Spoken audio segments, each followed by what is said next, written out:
성경 말씀은 출애굽기 2장 1절에서 10절 말씀입니다.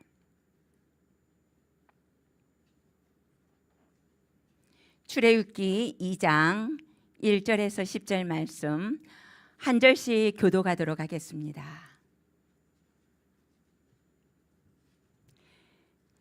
레위 가족 중 한 사람이 가서 레위 여자에게 장가들어 임신하여 아들 낳으니 그가 잘생긴 것을 보고 석 달 동안 그를 숨겼으나 더 숨길 수 없게 되매 그를 위하여 갈대 상자를 가져다가 역청과 나무 질을 친하고 아기를 거기 담아 나일 강가 갈대 사이에 두고 바로의 딸이 모욕하러 나일 강으로 내려오고 시녀들은 나일 강가를 거닐 때에 그가 갈대 사이에 상자를 보고 시녀를 보내어 가져다가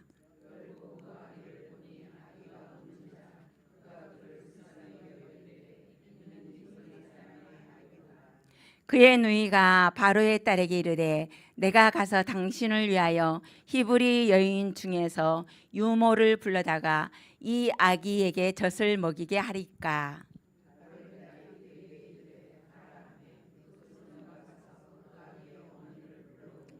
바로의 딸이 그에게 이르되 이 아기를 데려다가 나를 위하여 젖을 먹이라. 내가 그 삭을 주리라. 여인이 아기를 데리다가 젖을 먹이더니 저람에 바로의 딸에게로 데려가니 그가 그의 아들이 되니라. 그가 그의 이름을 모세라 하여 이르되 이는 내가 그를 물에서 건져내었다 하였더라. 아멘. 우리는 무슨 일을 시작할 때 흔히 이런 말을 합니다. 최선을 다해 보겠습니다.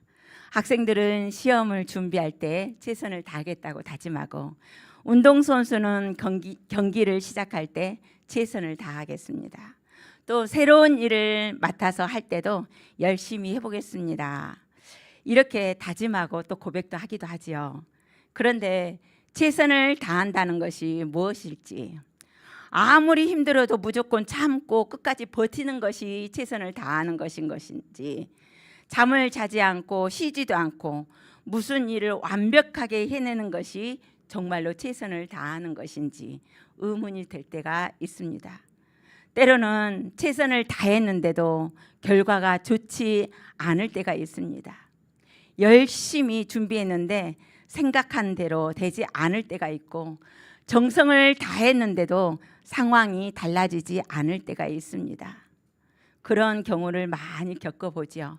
그럴 때 우리는 속으로 내가 정성이 부족했나? 아니면 내가 열심히 다하지 않았나? 아니면 내가 무언가를 잘못한 것은 아닐까 하고 후회하기도 합니다. 그러나 성경이 말하는 최선은 내가 모든 것을 완벽하게 해결하는 것이 아니라 모든 결과를 내 힘으로 만들어내는 것도 아니라고 말을 하고 있습니다. 성경이 말하는 믿음의 최선은 하나님을 의지하면서 오늘 내가 해야 할 일을 성실하게 감당하는 것입니다. 그리고 내가 할 수 없는 것은 하나님의 손에 맡기는 것입니다. 내가 모든 것을 해결할 수 있지만 오늘 내가 모든 것을 해결할 수는 없지만 오늘 내가 해야 할 일은 할 수 있기 때문에 그렇습니다. 내가 결과를 결정할 수는 없지만 맡겨진 일에 제가 최선을 다할 수는 있다는 것입니다. 오늘 본문에는 자기 힘으로 도저히 해결할 수 없는 상황에 놓인 한 가정이 나오고 있습니다. 애굽의 거대한 이 권력을 이길 수도 없고 바로의 명령을 바꿀 수 없는 이러한 어려움을 겪은 가정이 나옵니다. 그들은 이 한 아이의 생명을 살리기 위해 자신이 할 수 있는 일을 모두 다 했습니다.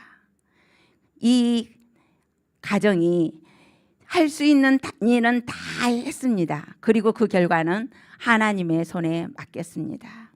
오늘 이 본문을 통하여서 우리는 첫째로 믿음은 두려운 현실보다 하나님을 더 크게 바라보는 것입니다. 아멘. 믿음은 두려운 현실보다 하나님을 더 크게 바라보는 것. 예. 모세가 태어날 때 이 당시는 애굽에 살고 있었습니다. 이스라엘 백성들은 바로의 압제 가운데 노예로 있었지요. 애굽에 내려온 이스라엘 백성들은 70명이었습니다. 야곱이 창세기 마지막 절에 보게 되면 야곱이 자기 자손들을 데리고 애굽으로 내려간 게 70명이었습니다.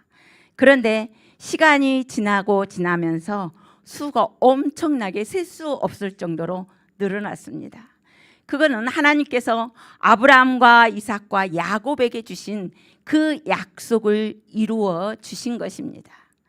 그러나 바로의 눈에는 이스라엘 백성들이 이렇게 번창하고 수가 많아진 것은 자신의 왕권에 대한 위협을 주는 위협 존재라는 사실을 보았습니다. 그렇기 때문에 출애굽기 1장 9절에서 10절 보면 바로는 이렇게 말합니다. 그가 백성들에게 이르되 이 백성 이스라엘 자손이 우리보다 많고 강하도다. 자, 우리가 그들에게 대하여 지혜롭게 하자. 두렵건대 그들이 더 많게 되면 전쟁이 일어날 때에 우리 대적과 합하여 우리와 싸우고 이 땅에서 나갈까 하노라. 바로는 이스라엘 백성들이 수가 많아지는 것에 대해서 두려움을 가졌습니다. 이 이스라엘 백성들이 애굽의 적과 연합할까 두려웠던 것입니다. 그리고 이스라엘 백성들의 이 노동력을 잃어버리게 될까 두려웠습니다.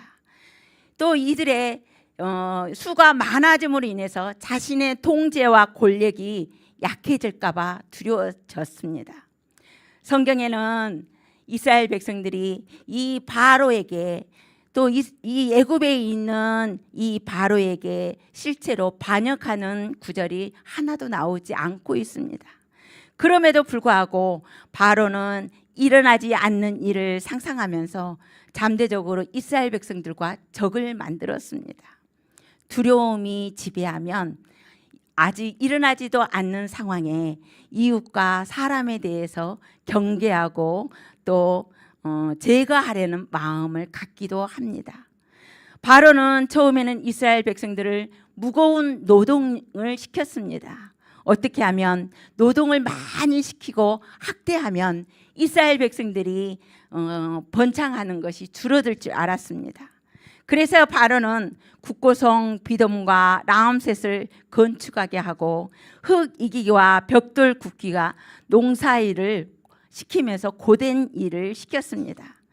그렇게 바로는 이스라엘 백성들을 학대했음에도 불구하고 이스라엘 백성들은 출애굽기 1장 12절을 보게 되니까 그러나 학대를 받을수록 더욱 번성하여 퍼져나가니 이렇게 말씀하고 있습니다. 이스라엘 백성들을 그렇게 학대하면 할수록 이스라엘 백성들은 더 번성하였습니다. 밟으면 밟을수록 더 튼튼하게 자라는 잡초처럼 이스라엘 백성들은 더 하나님이 축복해 주셔서 그렇게 번성해 나갔다는 것을 볼 수 있습니다. 그러다 보니까 바로는 두 번째로 더 악한 행동을 합니다. 히브리 산파들에게 남자가 태어나면 무조건 죽이라고 합니다. 출애굽기 1장 17절을 보니까 그러나 산파들이 하나님을 두려워하여 애굽 왕의 명령을 어기고 남자 아기들을 살린지라. 남자 아이들을 이 산파들은 죽이지 않고 살렸습니다. 그거는 하나님을 두려워했기 때문에 그렇습니다. 눈에 보이는 바로 왕보다도 보이지 않는 그 하나님을 두려워하고 더 하나님을 경외함으로 이 산파들은 남자 아이들을 살렸습니다. 이 당시에 바로의 이 명령을 거역하면은 이 산파들 또한 위험한 상황에 빠질 수밖에 없고 자기들의 생명을 잃을 수밖에 없는 그런 상황인데도 불구하고 이 산파들은 히브리 이 남자 아이들을 살려주었던 것입니다. 그랬더니 이 산파들이 말을 듣지 않자 애굽 왕은 세 번째로 더 강한 명령을 내립니다. 그것이 무엇이냐? 남자아이들을 나일 강에 버리라는 것이었습니다. 남자아이들을 제거함으로 인해서 이스라엘 민족의 성장을 완전히 막아버리고 미래까지 없애버릴 계획을 이 바로 왕은 가졌습니다. 한 민족의 미래와 희망을 뿌리째 뽑아버리겠다는 그런 마음을 이 바로 왕은 가졌다는 사실입니다. 더 큰 문제는 바로에게는 하나님을 경외하지 않았고 생명을 귀하게 여기지 않았다는 것입니다. 단순히 이 이스라엘 백성들을 제거함으로 인해서 숫자가 적어지는 것, 노동력이 없어지는 것, 자기의 권력과 위협이 있는 존재라만 봤기 때문에 이스라엘 백성들을 더 강하게 억압하고 죽이려 했던 것을 알 수 있습니다. 바로의 강한 이 권력보다 하나님의 손길이 더 훨씬 크다는 사실을 이제 모세를 통하여서 우리에게 보여주고 있습니다. 하나님께서는 바로 그 나일강에서 모세를 살려내셨습니다. 바로는 나일강을 죽음의 자리로 만들었지만 하나님께서는 그 죽음의 자리에서 생명의 길을 여시는 분이셨습니다. 출애굽기 2장에서 바로의 명령 앞에서 포기하지 않고 한 아기를 살리는 이 부모가 등장합니다. 레위 지파인 아브람과 요게벳이었습니다. 두 번째로 믿음은 하나님을 신뢰하며 내가 할 수 있는 최선을 다하는 것입니다. 믿음은 하나님을 신뢰하며 내가 할 수 있는 최선을 다하는 것이다. 출애굽기 2장 1절에서 2절을 보면 레위 가족 중 한 사람이 가서 레위 사람에게 장가들어 그 여자가 임신하여 아들을 낳으니 그가 잘생긴 것을 보고 석 달 동안 그를 숨겼으나 이렇게 말씀하고 있습니다. 사도행전 7장 20절에 보면 그때의 모세가 낳는데 하나님 보시기에 아름다운지라. 모세의 태어난 모습을 이렇게 보여주고 있습니다. 여기서 잘생겼다. 이 말은 히브리어로 토부 이렇게 말하고 있습니다. 이 토부는 그냥 단순히 이모가 잘생겼다는 뜻만이 아니라 좁고 아름다우며 귀하다는 뜻입니다. 이 단어는 창세기 1장에서 하나님께서 세상을 창조하시고 보시기에 좋았더라라고 하신 말씀과 같은 말씀입니다. 모세의 부모가 이 아이를 낳고 나서 이 아이를 보고 토부 이렇게 여겼습니다. 이것은 하나님께서 창조하신 이 생명이 너무너무 선하고 아름다우며 귀하게 여겼다는 사실입니다. 모든 부모에게는 자녀가 소중합니다. 그런데 이 모세의 부모는 부모의 사랑을 넘어서 이 아이가 하나님께서 귀하게 여기시는 생명이라는 것을 이 믿음의 눈으로 모세를 보았습니다. 그래서 바로의 명령 앞에서도 포기하지 않고 하나님께서 주신 이 생명을 지키기 위해서 최선을 다한 것이지요. 물론 모세의 부모가 그 아이가 장차 이스라엘의 지도자가 될 것을 구체적으로 알고 있었다고 단정할 수는 없었습니다. 그러나 이 아이가 하나님께서 주신 귀한 생명이라는 것은 알았습니다. 바로의 명령보다 하나님을 더 두려워하며 아이를 석 달 동안 숨겼습니다. 아이를 숨기고 키운다는 것은 쉽지 않습니다. 특별히 신생아부터 석 달까지는 아이가 참 많이 웁니다. 낮에도 울고 밤에도 울고 잠도 자지도 않고, 그래서 부모들이 이 아이를 안고 밤새 이 아이를 안고 있을 때 있고 또 이렇게 안고 돌아다니면서 재울 때가 참 많이 있습니다. 그런 가운데 이 모세를 3개월 동안 석 달 동안 키운다는 것은 정말 생명을 내걸고 키우는 과정이 되었습니다. 만약 이 아이의 울음이 밖으로 나갔다라면 누군가가 이웃이나 아니면 좋지 않은 관리가 그 울음소리를 들었다면 이 모세뿐만 아니라 모세의 가족들이 위험에 다 처했었고 또 바로에게 걸리면 바로 죽음을 각오해야 되는 그러한 어려움을 갖게 되었다는 것이죠. 성경은 아이를 숨긴 사실이 발견되면 가족 전체가 처형되었다고 말하지는 않지만 왕의 명령을 거역한 일이 그 가정에 얼마나 큰 위험이 왔으리라는 것은 알 수 있었습니다. 히브리서 11장 23절에 보면 믿음으로 모세가 낳았을 때에 그 부모가 아름다운 아이임을 보고 석 달 동안 숨겨 왕의 명령을 무서워하지 아니하였으며 라고 말합니다. 왕의 명령을 무서워하지 않았다. 이건 두려움이 전혀 없었다는 뜻이 아니라 바로의 명령보다도 하나님의 뜻을 더 크게 여겼다는 뜻입니다. 이 아이가 이제 석 달이 되면서 많이 아이가 크다 보니까 3절에 보면 더 숨길 수 없게 되매 그를 위하여 갈대 상자를 가져다가 역청과 나무지를 친하고 아기를 거기 담아 나일 강가 갈대 사이에 두고 명령 이렇게 말씀하십니다. 모세의 어머니는 더 이상 아이를 숨길 수 없게 되자 갈대 상자를 만들고 거기에 물이 스며들지 않도록 역청과 나무지를 꼼꼼하게 칠했습니다. 그리고는 그곳에 아이를 담아 나일 강가 갈대 사이에 조심스럽게 두었습니다. 여기에서 상자라는 말은 창세기에 노아의 방주를 가리키는 말과 같습니다. 노아가 방주 안에서 물의 심판으로부터 보호받았던 것처럼 모세도 이 작은 갈대 상자 안에서 죽음의 물로부터 보호를 받게 되었다는 것이지요. 가족이 상자만 띄워놓고 돌아선 것이 아니라 모세의 누이 바로 미리암은 멀리 서서 이 아이가 어떻게 되는지를 끝까지 지켜보았습니다. 자신들이 할 수 있는 일은 끝까지 다 했습니다. 참된 믿음은 하나님의 주권을 믿으면서도 내가 해야 할 책임을 다 하는 것입니다. 이 말씀은 우리에게 믿음이 무엇인지를 말해주고 있습니다. 믿음은 하나님께 모든 것을 맡긴다고 말하면서 아무것도 하지 않는 것이 아닙니다. 하나님을 의지하되 내가 해야 할 일에는 최선을 다하는 것입니다.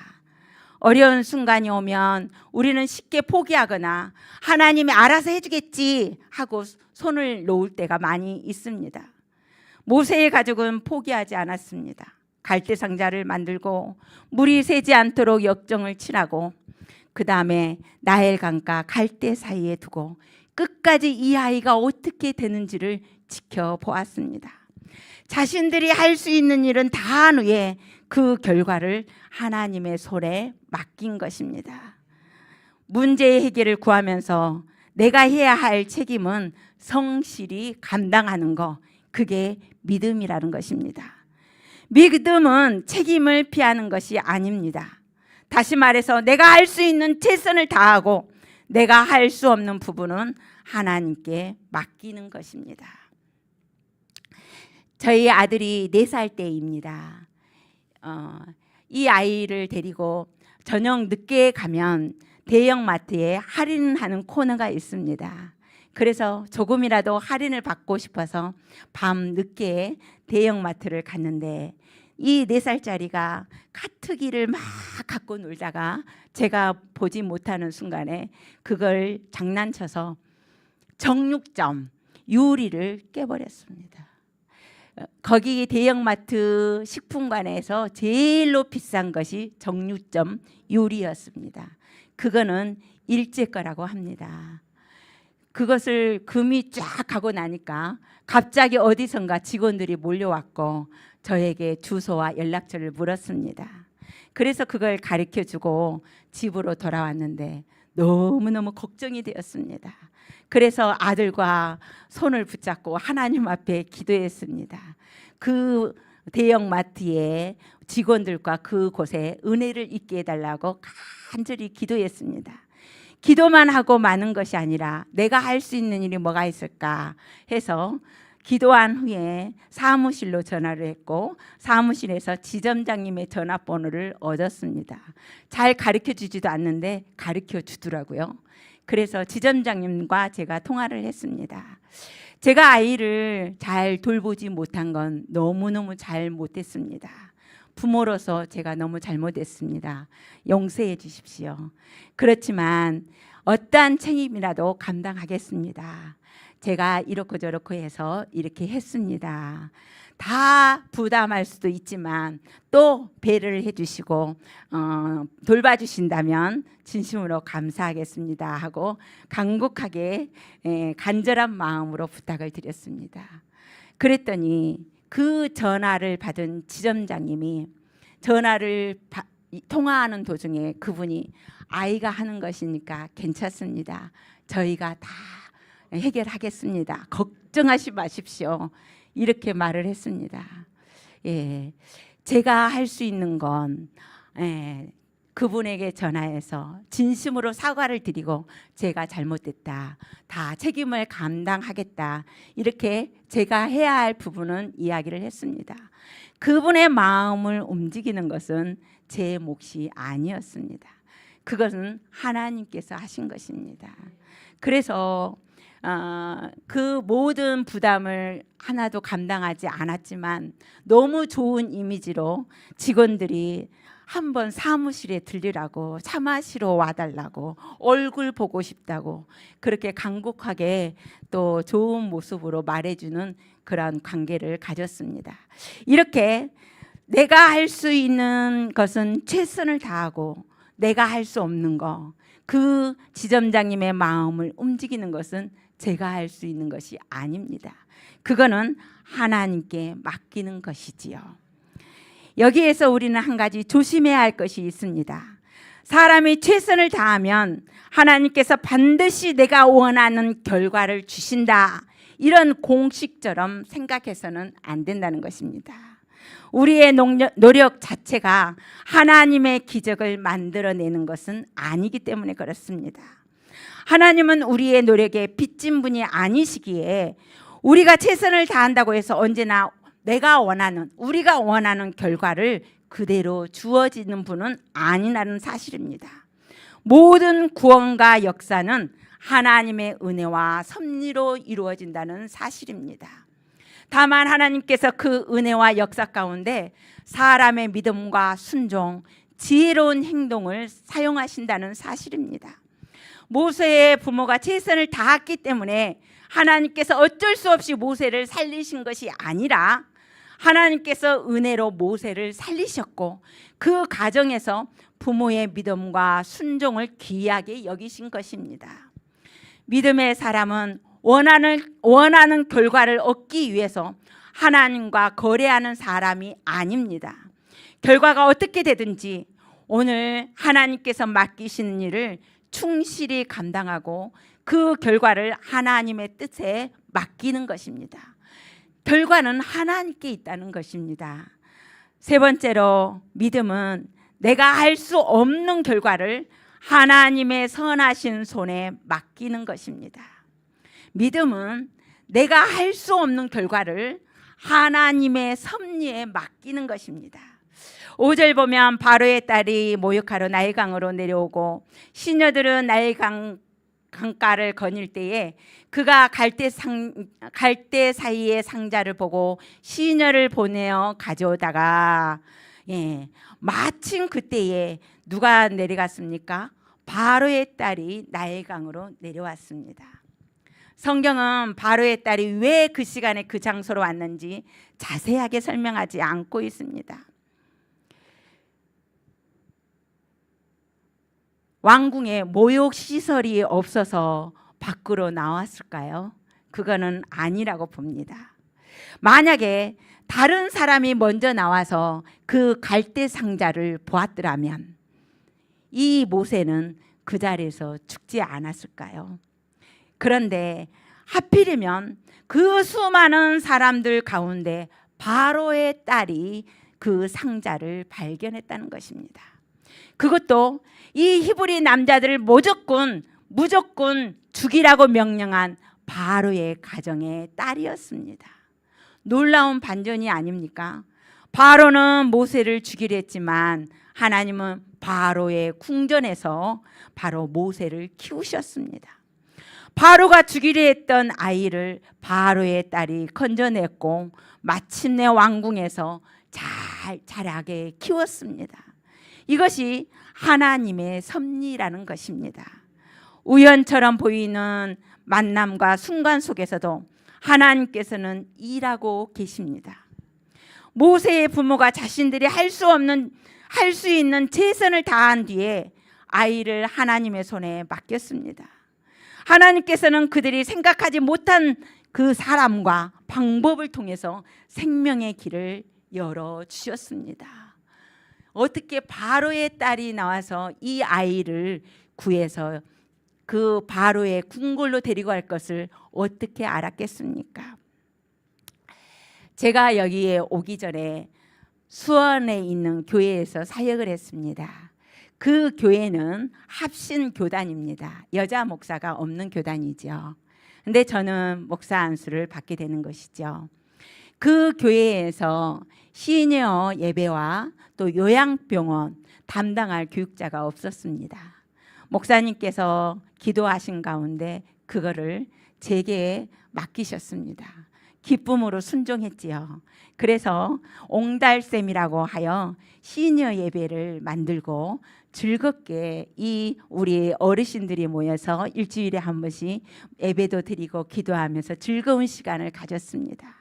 그리고 요양병원에 그곳에서 예배를 드렸으면 좋겠다 요청이 왔는데 정작 예배를 드릴 수 있는 성도는 2명밖에 없었습니다. 그래서 스태프들과 함께 요양병원에서 첫 예배를 2명 앉혀놓고 예배를 드렸습니다. 근데 한참 예배를 드리다 보니까 2층에서 예배를 드리는데 5층에 있는 사람들이 내려오고 또 병실에 있는 사람들이 따라서 찬송가를 부르기도 했습니다. 그중에 머리가 많이 아프고 정신질환이 있는 어르신들은 소리를 고래고래 지르면서 찬송 부르지 말라고 했습니다. 예배 드리지 말라고 했습니다. 시끄럽다고 손찌검도 했습니다. 그게 민원이 들어가기도 했습니다. 민원이 들어가다 보니까 거기에 직원들이 그러면 찬양을 부르지 마십시오. 작게 부르겠습니다. 그러다가 찬양을 부르지 마십시오. 그러면 찬양을 부르지 않고 우리가 기도하고 말씀을 듣겠습니다. 한참 있으니까 말씀도 나누지 마시고 그림책을 읽어주십시오. 이렇게까지 들어왔습니다. 그럴 때 단호하게 예배를 드리지 않으면 저는 이곳에 오지 않습니다 라고 말을 했지요. 그렇게 기도하는 가운데 하나님께서는 그 손가락질하고 또 이거 민원 들었던 사람들이 잠잠해짐으로 인해서 예배를 또 드리기 시작했습니다. 2명으로 시작한 그 요양병원의 예배가 20명이 넘었고 2층에서 예배 드리더니 5층에서도 휠체어를 타고 내려오면서 예배를 드렸습니다.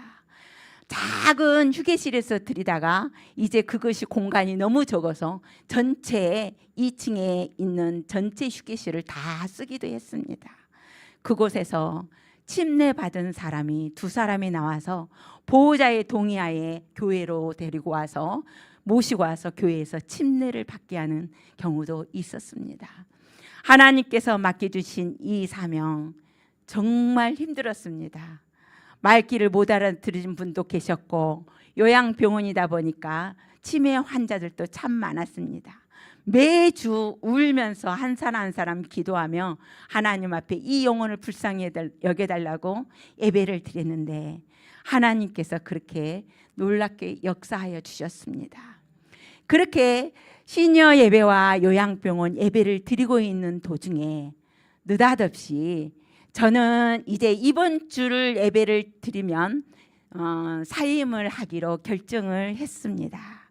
그런데 느닷없이 옹달샘 시니어 예배의 종강 전주와 종강 예배 때 서울에서 10분이 내려오셨습니다.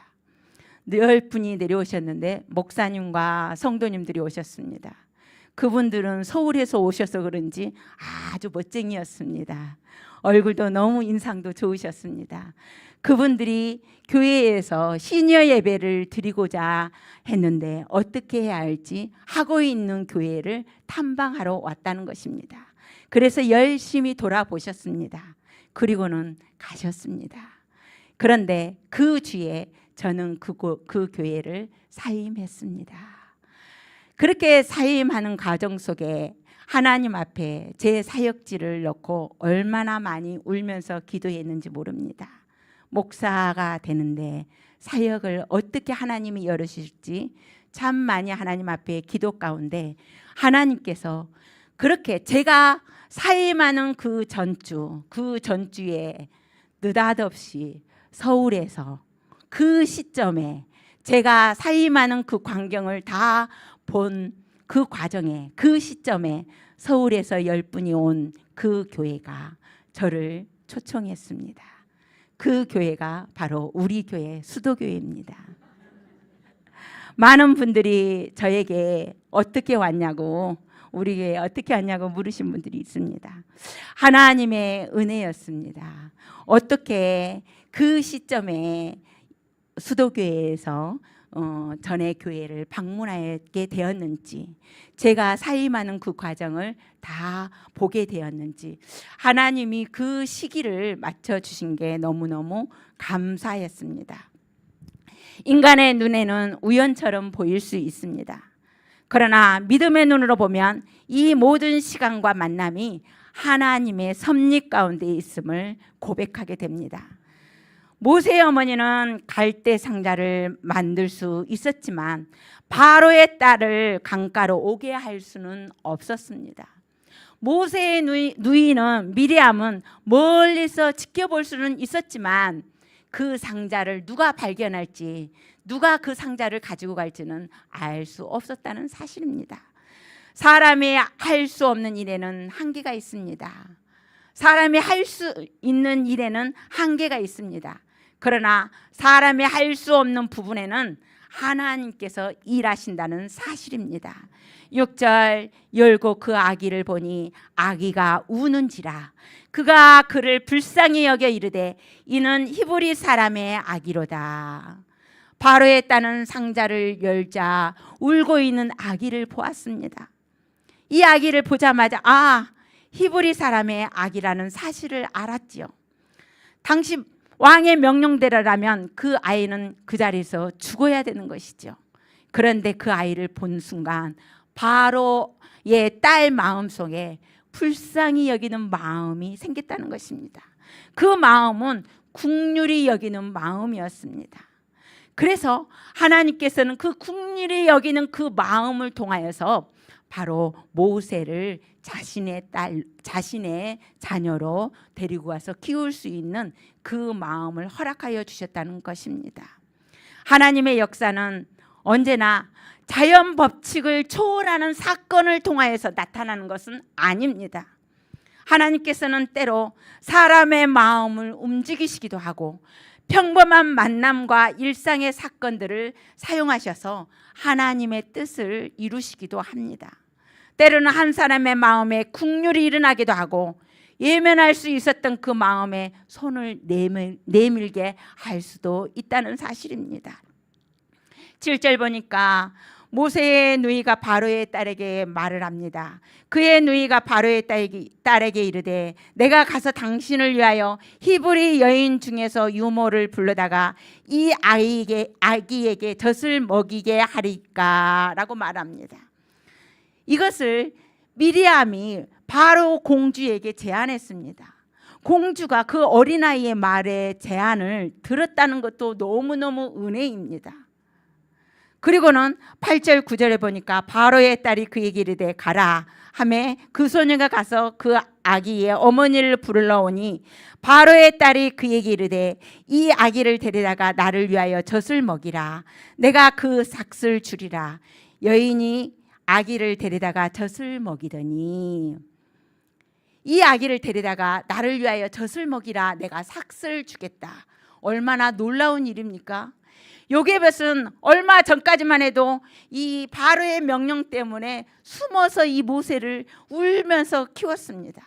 그런데 이제 바로의 딸 허락을 받고 당당하게 이 아이를 삭슬 받으면서 이 아이를 키울 수 있었다는 것입니다.